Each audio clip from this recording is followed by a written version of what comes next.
Welcome back to my channel part 13 है ना। तो चलो इसको स्टार्ट करते हैं। अब हम देखते हैं कि ना पार्ट 13 का सीन।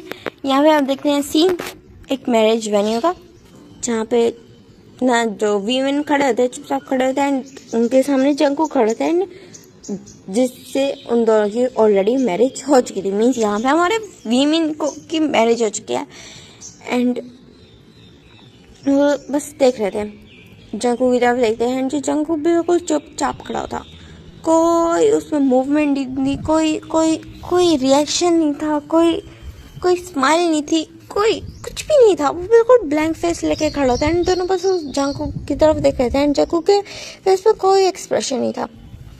एंड इधर हम थोड़ा सा फ्लैशबैक चलते कि क्या मैरिज ये चीज़ कैसे हो गई। तो हम थोड़ा सा ना फैमिली डिस्कशन पे जाते हैं, उस पॉइंट पे जाते हैं जब ना जंकू ने ना बच्चों को देखते ही फर्स्ट टाइम रिस्पॉन्ड किया था, तो वो उसी तरफ देखने लगते हैं एंड देन ये सारी फैमिलीज ने नोटिस किया था एंड देन उसको थोड़ा गलत वे में ले लिया था। गलत वे में क्या, उन्होंने कुछ और ही सोच लिया था एंड देन उसके बाद फिर ना वो जब लोग बाहर चले गए थे तो फिर जो वो कहते कि ना मिस्टर किम बोलते कि ना क्या तुमने देखा कि तुम्हारे बेटे ने बच्चों की तरफ देखते ही रिस्पॉन्ड किया। तो कहते मैं भी वही देख रहा था। वो उसके पता नहीं बेबी क्या हुआ, आई गेस दैट्स जब उसने उन बेबीज को देखे तो उसको अपने बेबी की याद आई होगी। तो फिर ना जो मिस्टर जॉन सर हाँ मिलाते कहते होगा ऐसी हो गई, मदर अपने बच्चे से दूर नहीं रह सकते। एंड जब उसने उसके पे तो बच्चे इसी तरह के इसी एज के ही होंगे, तो कहता हाँ 1 मंथ के ही होंगे, बस वो छोटे ही थे। और पता नहीं बच्चा उसका है भी या नहीं है, उसकी डेथ हो गई, कहाँ है, कुछ भी नहीं पता चला मुझे। तो फिर कहते कि ना मिस्टर जॉनसन को बोलते कि ना अगर तुम बुरा ना मानो तो मैं कुछ कहूँ। तो कहते हाँ क्या बोलो। तो फिर ना जो मिस्टर जॉन बोलते कि पहले मिस्टर किम की तरफ देखते हैं। मिस्टर किम भी समझ जाते तो वो भी सर हाँ मिला देते। कहते कि ना अगर मैं कहूँ कि जंकू एंड वीमेन को जंकू तेंग एंड जिमिन की शादी करा दी जाए तो फिर वो शौक हो जाए कि ब्रदर क्या कहना है, क्या कह रहे हैं आप। तो कहते कि ना यूँ कैसे बात कर रहे हैं आप। तो कहते कि ना देखो मैं तुम्हें पॉइंट देता हूँ।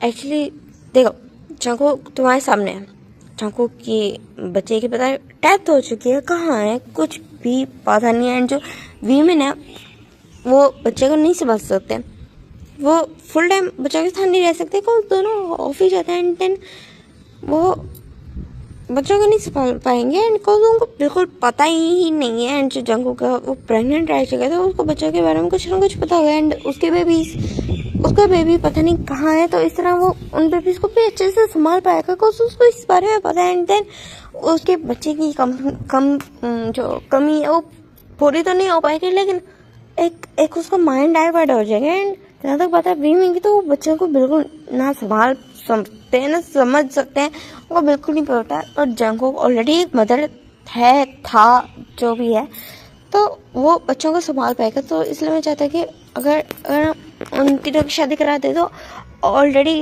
जंकू की लाइफ खराब हो चुकी है।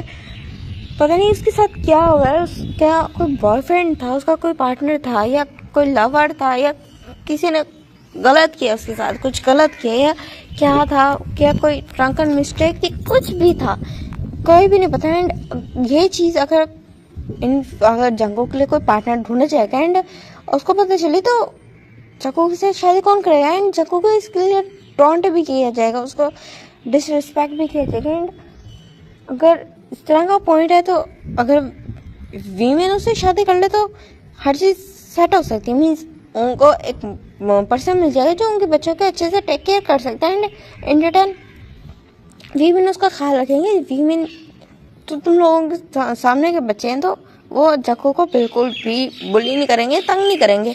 तो अगर तुम बुरा ना होना तो ये कोई बुरा आइडिया नहीं है। इससे 5 लाइव्स बिल्कुल सेटल हो जाएंगी, कम्प्लीटली सेटल हो जाएंगी। तो वो जो जीवन फैमिली तो वो चुप हो जाती है एंड जो बस एक दूसरे की तरफ देखने लगते, सारे बिल्कुल चुप हो जाते, सब चुप हो गए थे कि क्या डिसीजन होना चाहिए। एंड ये उनके बीच में डिस्कशन हुई थी। एंड देन उसके बाद फिर ना जो मिस्टर जॉन सर हाँ में हिलाते थे, वो बोलते कि हाँ ठीक है, बिकॉज वो भी थोड़ा सोचते हैं एंड देन उनको भी ये चीज़ ठीक लगती है।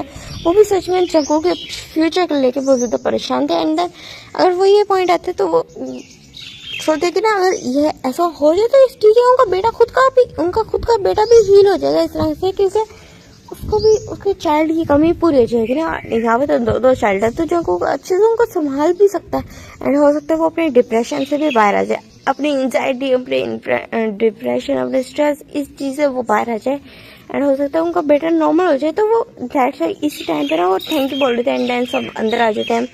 एंड देन उनको नॉर्मल डिनर होने लगा था। अब हम देखते हैं यहाँ से ना नेक्स्ट डे का सीन जहाँ मैंने जंगू को बोलते थे ना, जंगू तुम रेडी हो जाओ। एंड जंगू को रेडी किया गया था, सेम वीमेन को भी रेडी किया गया था, उनको बताया नहीं गया था। फिर उनको मैरिज वेन्यू पे लाया गया था एंड उनको बिल्कुल स्टेज पे आके खड़ा कर दिया था। एंड वो दोनों बोलते थे ना मैं यहाँ क्यों लाया गया, हम क्या करें। तो फिर बताया था कि ना जंगू से शादी। तो कहते क्या मतलब, दोनों शौक हो गए कि तुम जंगू से शादी करनी होगी। अभी वो जॉन फैमिली नहीं थी, तो कहते कि ना जंगू से शादी करनी होगी क्योंकि हम चाहते हैं। तो कहते बट क्यों, सडनली क्या हुआ आप लोगों को। तो फिर ना वो सारी बात फौरन से ना उसको शॉर्ट में करके बता देते हैं दोनों का। एंड दोनों चुप हो जाते हैं, बिल्कुल चुप हो जाते हैं, कुछ भी बोलते हो कि चाको राजी है। तो कहते चाको को अभी तक नहीं बताया।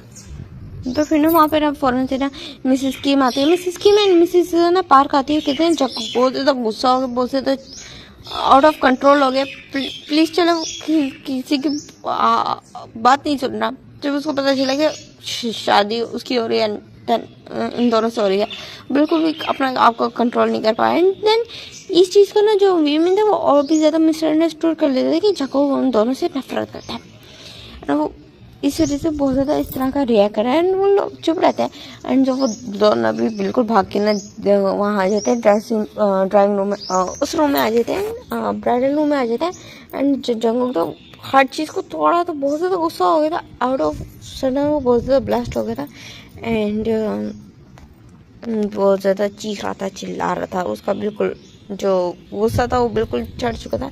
तो उसके पेरेंट्स उसको संभालने का ट्राई करते। तो जब वो कहते मुझे शादी नहीं करनी, हम लोग को क्या है नहीं करनी मुझे शादी। तो कहते कि ना बेटा प्लीज़ हमारे बात मानो। तो फिर चचा को रोने लगा था। तो फौरन से ना जो वो ना अपने अंकल को देखते तो उनके अंकल अपने अंकल के पास चले गए थे। अंकल आप तो एक लड़के से अपने बच्चों की शादी नहीं करवाना चाहते होंगे ना, जो ऑलरेडी पता नहीं किसी के साथ रह चुके हैं, किसी के साथ रिलेशनशिप्स बना चुके हैं एंड वो रेडी होगा। तो कहता है बेटा तुम गलत सोचो, ऐसे तुम्हारे बारे में बिल्कुल नहीं सोचता। तो मैंने चाचा को कहता मुझे नहीं करनी शादी, नहीं करनी मुझे क्यों मेरे लाइफ के साथ ऐसे करो। तो कहते प्लीज बेटा ये तुम कर लो तो अच्छा होगा। तो फिर ना चचा को बस डेरी ऐसे सबकी तरफ देखते सब क्या यही बात है। तो फिर ना चचा को कहता अगर मैं खुश रहा तो तुम कहता तुम डिवोर्स ले लेना, हम तो कुछ नहीं कहेंगे।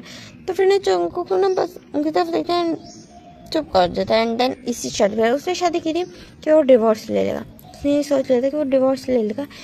एंड उनकी जब अब हम देखते हैं कि ना वही प्रेजेंट टाइम का सीन जहाँ पे ना उनकी मैरिज हो चुकी थी। एंड फिर मैंने उसकी तरफ देखते हैं कहते चांको। तो फिर ना चांको बस एक वर्ड बोलता है मैं सुन डिवोर्स ले लूँगा। तो फिर ना वो दोनों बिल्कुल चुप हो जाते हैं।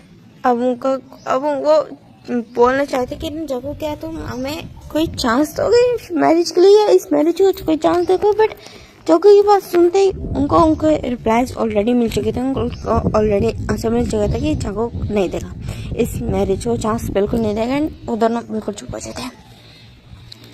एंड इधर हम देखते हैं कि जाको को ना बिल्कुल नज़र उसका सारा फोकस बच्चों पे था। जो बच्चे थे वो बेबी कॉट्स में थे, वो बहुत ज़्यादा क्यूट लगे थे। वो हंस भी रहे थे एंड थोड़ा लिटिल लाइटली क्राई कर रहे थे, बट उसके बाद ठीक हो जाते एंड देन हंस रहे थे जब वो सुन की तरफ देख रहा था। एंड फिर ना बस वो टाइम याद कर रहा था कि वो कैसे मीन्स उसके पास क्या नाम है वो बच्चों के टाइम पे कैसे प्रेग्नेंट था, उसका ख्याल रखा गया था। एंड देन उनको ना उसको उस ग्रैनी की याद आती है। तो फिर वो ना अपने ना फादर के पास एकदम से ना बिल्कुल स्टेज से उतरते हो गए थे कि ना मुझे किसी से मिलने जाना है। तो कहते इस टाइम कहाँ जाना है तुम्हें। तो कहते मुझे जाना है, अभी कभी जाना है। तो कहते अच्छा ठीक है तुम तो ये अपने हस्बैंड्स को साथ ले जाए। तो फिर जो जको कुछ भी नहीं बोलता एंड ना उन दोनों की तरफ देखते हो कहते मैं अकेला चल जाऊंगा। तो फिर ना वहाँ पे वीमेन भी आ चुके थे, कहते कहाँ जाते हैं, हम तुम्हें ले जाते हैं। तो फिर ना जको कहता वहीं पे जाना ग्रैंड मदर से मिलने। तो फिर कहता मदर, कौन मदर? तो फिर ना उन दोनों को समझ आ जाती है। तो फिर ना जो मिसेस जॉन की पूछती है कि कौन सी मदर तुम्हारी? तो फिर ना वो कोई रिप्लाई नहीं करता। कहता एक मदर थी जिन्होंने मेरी प्रेगनेंसी, एक लेडी थी, ग्रैनी थी, जिन्होंने मेरे प्रेगनेंसी टाइम में मेरा बहुत ज़्यादा साथ दिया था, मेरे बहुत ज़्यादा ख्याल रखा था, मुझे अपने घर में शेल्टर दिया था। मैं उनसे मिलने की बात करूँ तो वो दोनों चुप कर जाते हैं। और फिर कहते बट अभी जाना ज़रूरी है। तो फिर ना जो चाको बस अपने पेरेंट्स की तरफ देखते रहते हैं एंड वो लोग चुप कर जाते हैं। एंड देन जो वो थे वो कहते बच्चे हैं, तो कहते जो वो कहते कि ना मैं जल्दी वापस आ चुका। तो फिर ना वीमेन कहते ठीक है, और फिर ना अपने पेरेंट्स को दे देते बच्चों को, कहते थे ना प्लीज इनका ख्याल रखना, हम सुबह तक आ जाएंगे। तो फिर ना वो दोनों सर हाँ मिलाते थे, ठीक है बेटा।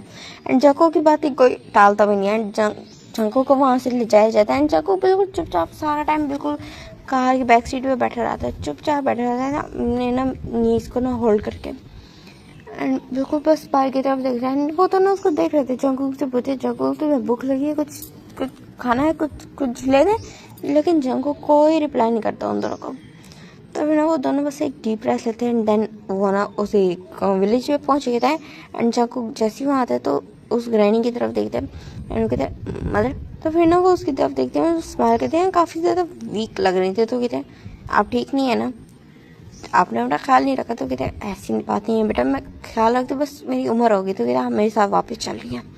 कहते मैं नहीं जा सकती बेटा, मैं तुम्हें कहा था। तो फिर जंको बोलते मैंने भी आपको बोला था कि आपको भी प्रिपेयर रहना होगा, बिकॉज मैं आपको अपने साथ ले जाऊँगा। तो वो ग्रैनी कहती है बट बेटा, तो कहते हैं मैं मेरे बच्चों को नहीं संभाल सकता, अब मैं बच्चों को नहीं संभाल सकता, तो आपको मेरी हेल्प करनी होगी, मेरे साथ चले। तो कहते हैं और बच्चे और तुम्हारे पार्टनर, ये बोलते हैं पीछे की तरफ देख दी को, उनको तो पता था ना कि यही तो है। वो दोनों मिलते हैं, हस्बैंड्स हैं ये मेरे। तो कहते कॉन्ग्रेचुलेशन। बट जंग को कोई रिप्लाई नहीं करता, थैंक्स नहीं बोलता, कुछ भी नहीं बोलता, बस ग्रैनी की तरफ देख रहा था। वो कहते आप मेरे साथ चलेंगे या नहीं? तो फिर वो कहते हाँ ठीक है चल रही हूँ। ये बोलते देन उसके बाद फिर ना जो जंगू ना उनका सामान पैक करवाता है, देन उनको ना अपने साथ लेके जाता है। एंड जो वीमेन को कोई प्रॉब्लम नहीं थी क्योंकि जंगू अपनी मदर का दर्जा उनको देते थे एंड वो उनके साथ बहुत ज़्यादा कंफर्टेबल थे। तो वो जंगू को कुछ भी नहीं बोलते एंड उनको ना वो मेंशन लेके वापस आ चुके थे। एंड रात के बिल्कुल 4 घंटे उनको जाते हुए लगे एंड उनको 1 घंटा वहाँ लग गया एंड 4 घंटे और, तो मीन्स 9 घंटे वो लग चुके थे। एंड मॉर्निंग के टाइम पे वो पहुँचे थे। तो सबसे पहले वो अपने मेंशन पहुँचते हैं एंड देन वहाँ जंकू का एंड ना उन ग्रैनी को ड्रॉप करते हैं। देन उसके बाद वो अपने पेरेंट्स के घर जाते हैं, वहाँ से अपने बच्चों को पिक करते हैं। देन वापस से वो भी घर आ जाते हैं एंड जो जंकू ने इतने टाइम में ना ग्रैनी को रूम दिखा दिया था एंड वो ना वहाँ उनके साथ बैठा होता है एंड बिल्कुल उनकी ना लैप में सर रख के ना रो रहा था, बहुत ज़्यादा रोने का लगा था, बिल्कुल अपने भड़ास निकाल रहा था सारी। एंड भीम जब रूम से गुजर रहे थे वो उनको ना एक रूम दिया गया था एंड वो ना रूम डोर के करीब था। तो वहाँ से जब गुजर रहे थे तो जंकू की रोने की आवाज़ आई थी। तो थोड़ा सा ना अपना हेड अंदर करके देखते कि अंदर क्या हो रहा है, देख रहे थे जंकू रो रहा था। जंकू कहता है रानी बहुत ज़्यादा पेन में हूँ मैं, ऐसा मेरे साथ ही क्यों होता है, क्यों? तो फिर जो ग्रैनी उसको बस चुप कराया था बेटा, बट जो होना था वो हो गया। तो कहते ऐसा क्यों हुआ, क्यों, मेरा क्या कसूर था? वो बस ऐसा करके रो रहे थे। कहते कि ना बेटा टेस्टिंग ही थी, तुम्हें जो हुआ जो था तुम्हारा फेड लिखा हुआ था, तुमने खुद से कुछ नहीं है। तो फिर ना वो बस रोने लगता है और उसी ग्रैनी को ना टाइटली कर लेता है। तो दोनों को ना पेन फील होता है कि ये देखिए कि जो जको भी सब बिल्कुल खुश नहीं है, इनको उनके साथ रहना नहीं चाहता एंड वो बिल्कुल अपनी डेस्टिनी को ब्लेम कर रहा है, खुद को ब्लेम कर रहा है कि वो इतने ज़्यादा अनलकी क्यों, वो इस तरह का क्यों है। तो उन दोनों को अपना पेन फील होता है एंड ये वाला पार्ट यहाँ पे एंड होता है। एंड यहाँ से अब थोड़े से इमोशनल सीन्स चलेंगे बट सुन ये सब कुछ भी ठीक हो जाएगा एंड स्टोरी सुन खत्म हो जाएगी, ऑलरेडी बहुत ज़्यादा लॉन्ग हो चुके हैं। मेरे ख्याल में ये 13th पार्ट था। सो बस 17 या 18 पार्ट तक की ये स्टोरी भी एंड हो जाएगी। होप आपको अच्छी लगी। सो टाटा बाय बाय।